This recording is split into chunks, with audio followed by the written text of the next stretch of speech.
Opening day, South Coast. We're heading to Portsmouth on day one, joined by Johnny, our Pompey fan, who's been doing our written pieces for the past few years and making people laugh with your witty remarks and general hatred of all things Southampton. How are you, mate? Have you recovered from your weekend in where was it? Darmstadt or something, Yeah, deepest yeah, Germany? yeah. No, just about. I was just saying to you, I'm getting slightly too old for it at this point. But no, it was good to see an alternative timeline of what it would be like if we actually ever got back into Europe. And you know what? We were surprisingly well behaved, apart from the 60-year-old bloke that was having a bath in the fountain at one point. But That's pretty tame, but I don't believe that you guys are well behaved. It's Portsmouth. Come on. yeah, What did we think of last season with Pompey? I mean, it's a struggle, isn't it, at this level? Your chairman, who we'll come on to, I know you're not a big fan of, basically describes the division as a financial catastrophe, which you guys struggle to compete in. Stayed up. Is that about all we can say about last season? How do you reflect on it? yeah. I mean, as you say, we'll touch on him later, but I was quite optimistic at the start of last season. I thought we'd kick on. We essentially had a pretty much a mirror image of the season we'd had first time back. But when you end up with the start that we had, and basically being right down in there towards the end of January, once you stay up, you'll take it. Whether or not we can kick on this season again depends on the level of recruitment that we do. I don't think the league will be as weak this year as it was last season. There's not a Wednesday, there's not a gimme team down. Obviously, Leicester had the deduction, so I think the teams that are coming up, Cardiff and Bolton in particular, I don't think they'll struggle particularly much. Obviously, Lincoln, you don't really know, but I, well, because we've been in League One and League Two for so many years, even the sort of worst seasons where you're not going up, but you're finishing seventh or eighth, you're winning most weekends. So the trade off of being in the Championship is, oh yeah, back in the big time and all that, but most of the weekends are more miserable because you're It's a losing s- all the time. it's a slog. It's a slog. Yeah. And as you say, it was a slog for Portsmouth at the start of last season, having you would have hoped stayed up and consolidated. I mean, I'm just looking down the way you started last year. I mean, a good win against Middlesbrough, but it was really tough going up until, I mean, when we got there on Boxing Day, you'd won what, 5 games? Not ideal. And Colby Bishop didn't follow up and have a second season, and whichever one of the Murphy brothers you've got didn't follow up and have a good season. That took a whole load of goals out of you. Like, what was wrong to start with last year? I mean, speaking about Colby, I mean, I think a lot of Pompey fans would agree he's probably a top end League One striker, and that's all he's ever been. The romance of the first season, obviously him having a heart condition, turning up on the bench unannounced when we thought we weren't going to get him till January, and I think he scored something like 11 goals, like brilliant. Couldn't ask for more from him, but I think realistically the level caught up with him last season. He's still on the books now. I want whatever's best for him. If he thinks that's going to play football elsewhere, he won't be our starting number 9 this season. Um, Injuries didn't help, although probably the biggest injury crisis we had was the tail end of January, early Feb, where we went on a mental run, winning loads of games. So, but yeah, I mean, Josh Murphy played less than half the games last season. Callum Lang, who'd been brilliant the season before, his hamstring fell off again, and we sold him in January. Like, there's a lot of things you can blame. Again, lack of real money being spent. I mean, a millionaire on people playing in the Swedish and the Hungarian leagues. Like, look, you can find gems that way, but you know, I know it's a bit of a cliche, but I want people that have played football in the Championship that we're bringing in for the most part. Yeah, and I mean, you got one of those in Connor Chaplin, and he was a bit of a letdown as well. It seems strange at Portsmouth. Like Portsmouth are one of the clubs that get worse injuries than QPR. The people that tell me that QPR's injuries aren't that bad always point at Portsmouth. You're always missing like 12 or 13 players. Like, what do you do to them down there?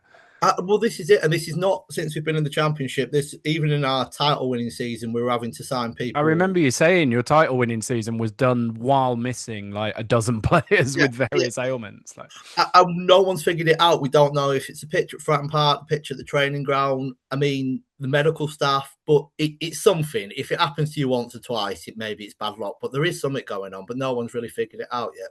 Yeah, this is what we say. This is what I'm saying. Like once unlucky, twice coincidence. If it's happening 3 or 4 seasons, there's something more structural to it.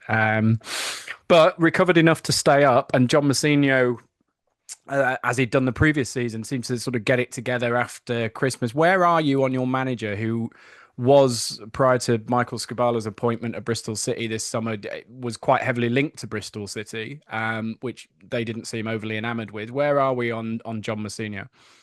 I think that's the main point. Is it's hard to know where we are. If he'd been Bristol City's first choice, would he be here? I think is the question. I think it's fairly obvious that he wasn't their first choice. I think there are very few managers that would have kept us up the last 2 seasons with the resources and, frankly, some of the players that he's had to play. However, not to give too much credit to our ownership, but I don't think there are many clubs that would have allowed him to stay on, given some of the lows that we hit in terms of runs of form. And there was a period in about November last year where there was, I'm not sure if it ever got to chanting at games, but obviously the lowest point of the season being you can take that smile off your face. Where it's, I was coming to it. Yeah, well, but and again, he decided to play Ibu Adams as number 10. So he's got to take some of the fault for that, because I love Ibu. He is one of the least technical footballers I've ever seen in my life. He's a workhorse. So some of the substitutions don't make sense. The tactics ain't always brilliant, but in terms of getting more from a squad than the sum of its parts, I don't think there are many better in the league. I think the interesting thing will be October, November, let's say a Birmingham or someone like that have had a bad start to the season and want to make a change. Would he be interested? I genuinely don't know at this point. A lot of people were saying the perfect job for him, actually, in terms of a project, would have been the Scum. But I don't. Yeah, I think Oh, he's got enough about him to not do that. yeah. So we don't want. So we need to raise hostilities down there. So get. I mean, you mentioned it before I did, which I would have bet against that, to be fair. But the freaky game at Loftus Road, where we went in the penalty box 4 times and scored 6 goals, the crowd really did turn that day. Like that was a nasty, angry away end. I think it was Adams that left the field in tears because like, it had just been such a catastrophe. At that point, 5 defeats and a draw, and we came away from that thinking Portsmouth were gone. Like absolutely no chance. That's the wait. Four wins, 3 draws. You only lost one more game. Like it was an incredible turnaround. Like what changed after that game? Like what was it? Tactics? Was it teams? Like what happened? Because you looked dead that day. And what I think, if I remember correctly, it was just before an international break, which could not have come at a better time. And then we came back, and I think it was Easter weekend, and we had Norwich away, and we were poor and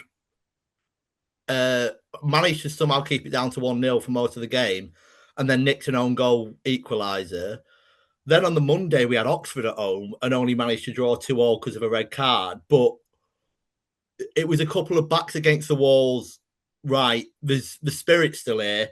And then we went up to Borough at the weekend. And again, I mean, I'd love to see what the XG was on that. I don't think we had a shot on target before someone hit the ball off Connor Chaplin's dick in the 96th minute. And we went in. I wanted us to take the corner shot, preserve the point.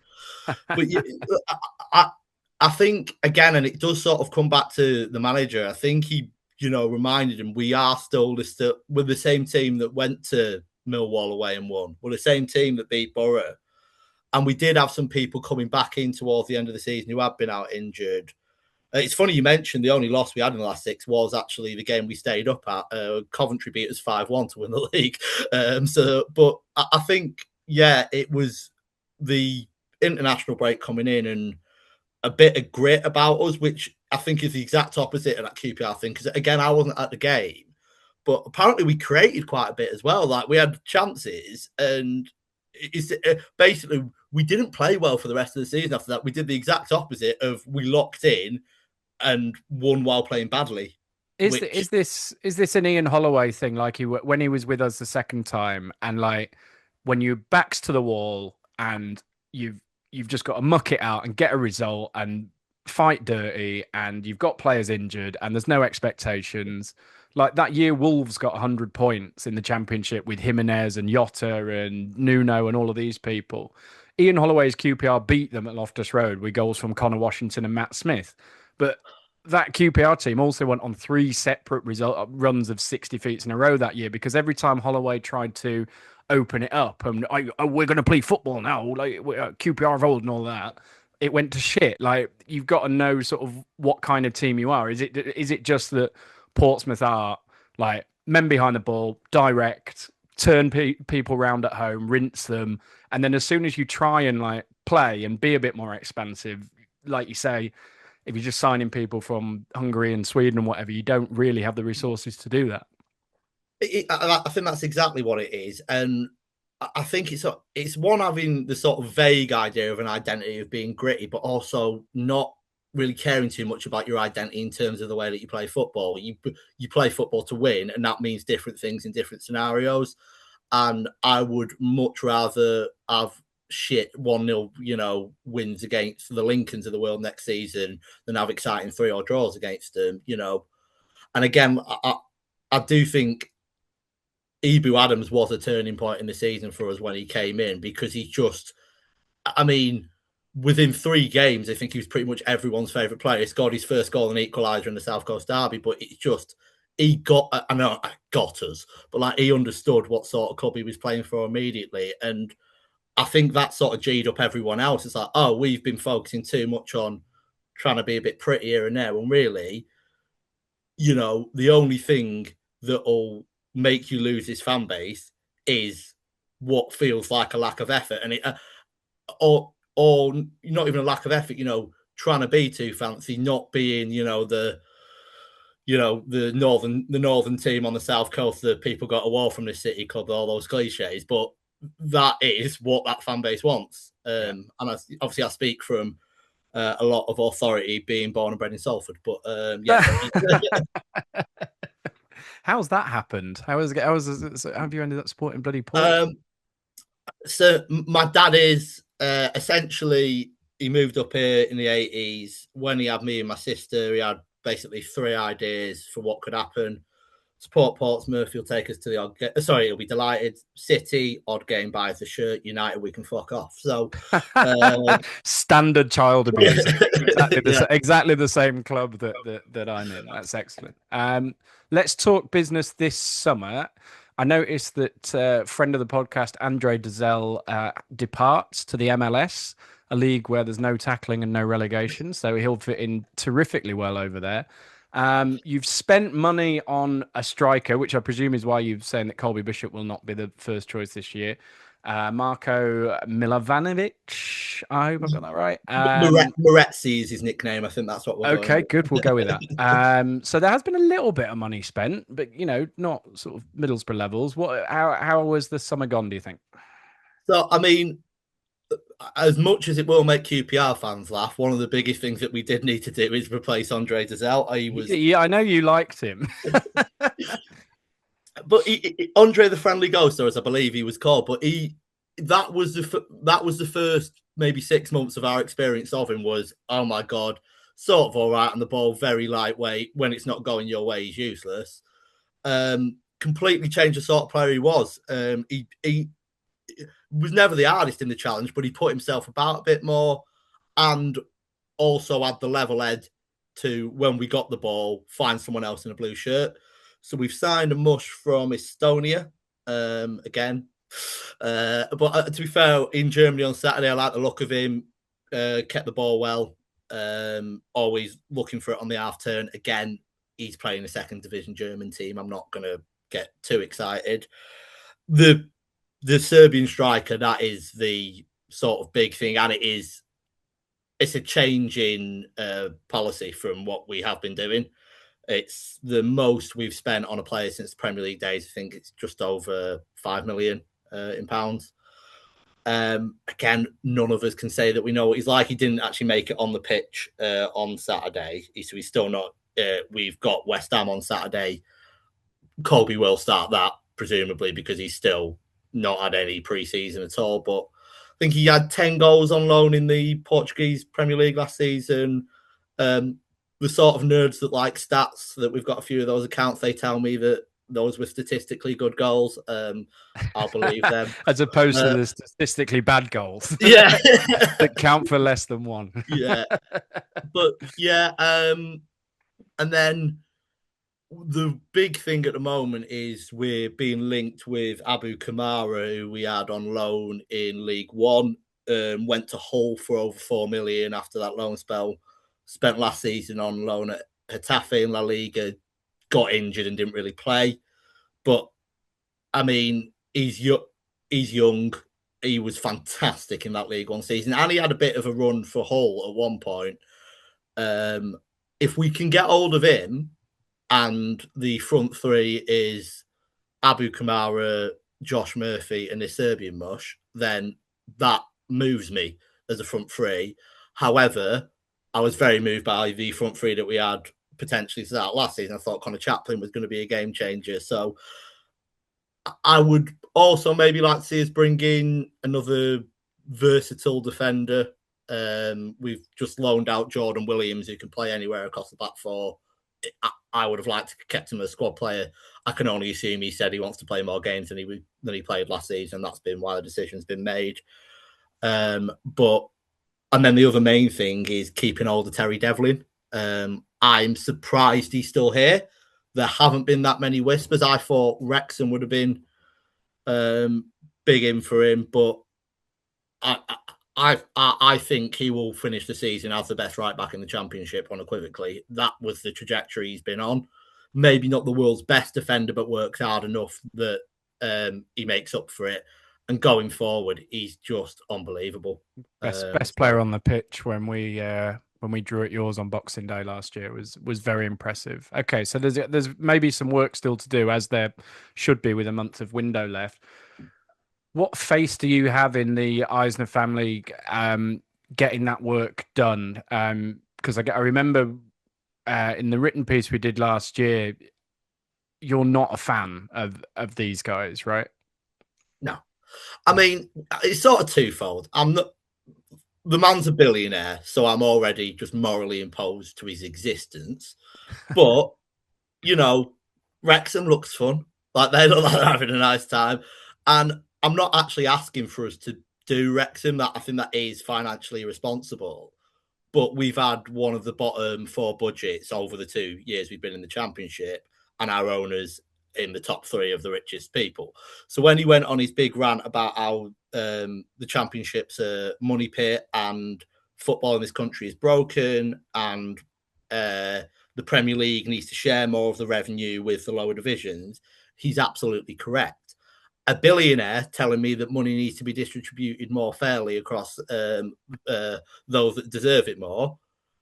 I mean, you could absolutely get to. I'm not listening to that from you, and I don't think after you, Elon. Yeah, exactly, and I don't think he believes on this on any sort of moral level. I think he just wants an excuse for why he's not been spending money. However, the money spent on the Serbian bloke is a step in the right direction. However, people have suggested, are we spending Devlin money that we've not got yet that we know is coming in? Ask me at the end of the window and I'll have a better thing. But this 5 million, we've not spent over 2 million in the last few years. So it's a significant move. But God, he better work out, because if he doesn't work out, then that's all the excuse I'll need to never spend money ever again. So it's the Simpsons the Simpsons version of who's the bloody Microsoft founder? It's the Simpsons version of Bill Gates, isn't it? I didn't get rich by writing a lot of checks. Like, why?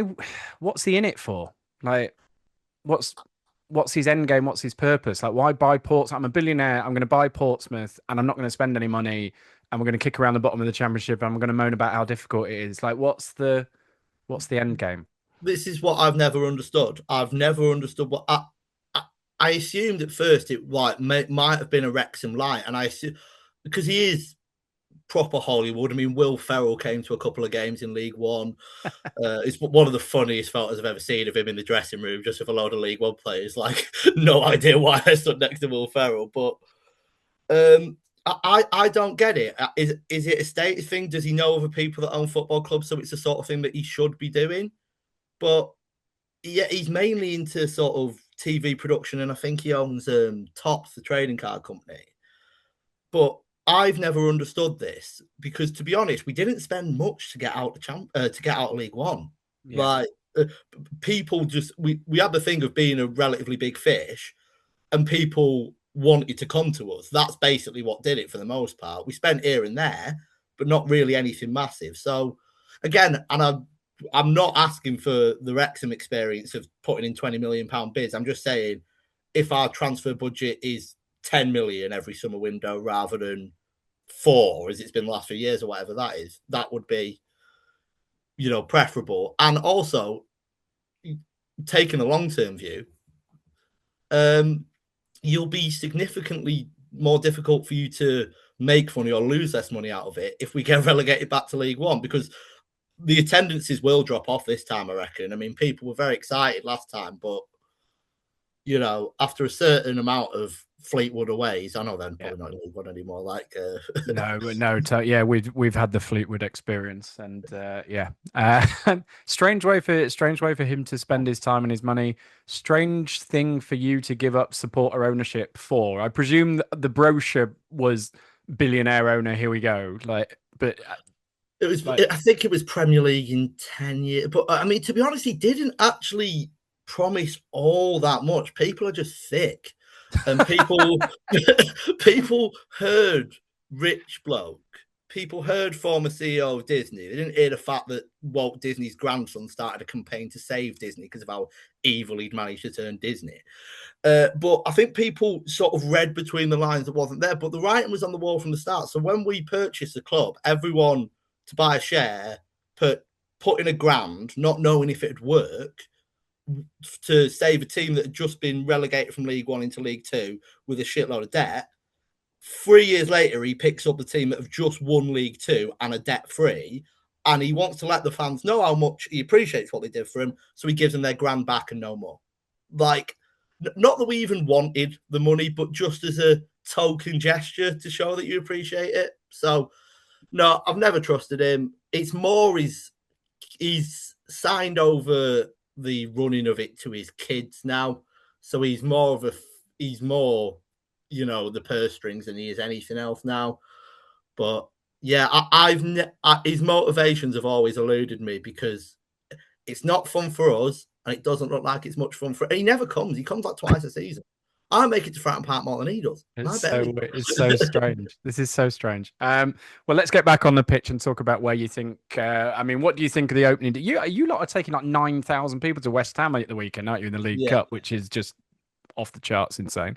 How do you see the opening day going against our good selves, and what are your expectations for the season overall? I mean, I'm not that knowledgeable in terms of what you've done this summer, but I would expect a difficult game. I would hope first day Fratton Park atmosphere will actually be good, because people haven't been for a while. Again, it's really difficult to know. As I alluded to earlier, I think the league is much stronger than it was last season. I mean, obviously, it probably won't be of any concern to us, but the relegated teams coming down, like West Ham, I think, and Wolves, like Wolves got Raul Jimenez now. That I was think, that was depressing. I was yeah, thinking we were doing quite well this summer, and then they do that, and you're just like, yeah, the point. yeah. I mean, frankly, the league table looks fantastic to me right now. If you want to call it where it is right now, if whoever might be bottom at the moment, keep them where they are, then that's absolutely fine by me. Have a look where we Yeah. are before I agree to this. 15th, of course we are. It's where we. You can never escape from 15th. But yeah, I think we've been. Fucking hell! I hadn't realised that before we've even kicked a ball, we're still 15th. Yeah. Not again. But, Okay. Well, yeah. Okay. 13th would be a successful season for so Portsmouth. yeah, That's just I would take that. What I would like is just not be in March and going, oh shit, it's another run in.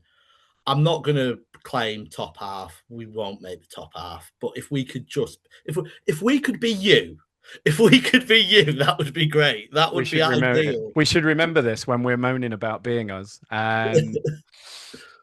Yeah, I suspect I'm going to place you just above the dotted line with a similar season to last year, and I suspect Steve, who is on these prediction podcasts with me, will place you below the dotted line because he has for the last two seasons. So I can't see him Tell him to do changing. it again then, because whatever he's doing, it's working. So yeah, keep it up. At the moment, I see there is Southampton down here on -4. That's why I'm happy with the league as it is. That's why I'm particularly pleased with how it is. Did you enjoy May? Oh, genuinely one of the best weeks of my entire life. It's absolutely pathetic. Like that, because my sister was saying to me, she was like, "The thing is I think we'll remember this for years, but everyone else will forget." I went, "No, no, no. We'll forget because we ate them because we ate them. People never think of them. The one thing that they will just always be associated with is that they're cheats. It's fantastic, and the limited benefit that they were always going to get from it, it's just completely pointless. It's ruined their reputation. It's probably really hurt them financially because I don't think they were set up for another season in the championships. No, it's brilliant, and I hope they got a business. Yeah, no, fantastic.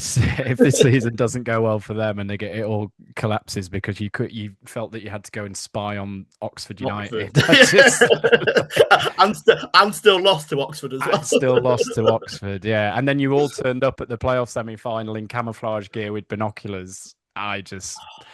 I've never wanted to be a Portsmouth fan before, but I think for that week, I really did. I was like, this is incredible. Oh, It's like if it was Chelsea ever fantastic. went bust, they ever got round to doing more than fining them 10 million quid for No, 20 genu- years of yeah. systematic and cheating. Genuinely, my screen time jumped up by 3 hours a day during the week that it was all going through. I checked it because I was just scrolling their forums. It was beautiful, beautiful. So we'll take it. Southampton bottom and going out of business, and Portsmouth 13th. We'll shake hands on Yeah, that. and And QPR in their usual 15th. QPR in 15th as always, and a draw on the opening day. So, Johnny, so nice to speak to you in person as opposed to over print this time. Best of luck this Yeah. season, apart from the usual two games. And yeah, play up Pompey, I guess. Cheers, mate. Thanks for having me.